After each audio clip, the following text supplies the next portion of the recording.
we will be installing Tanabe actually back exhaust on the Honda Civic. First, we remove the muffler.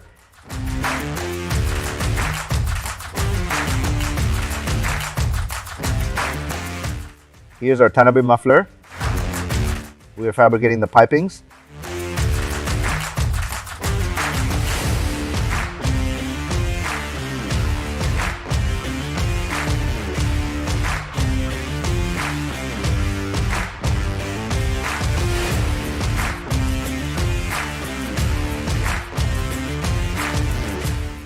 Then we full weld everything. After welding, we bolt on into place.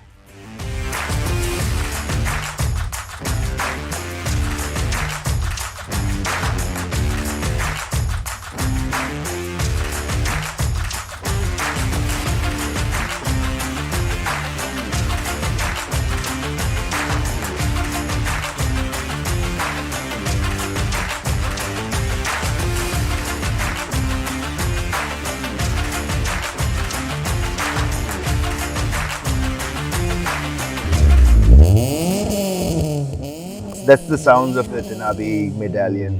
You can subscribe.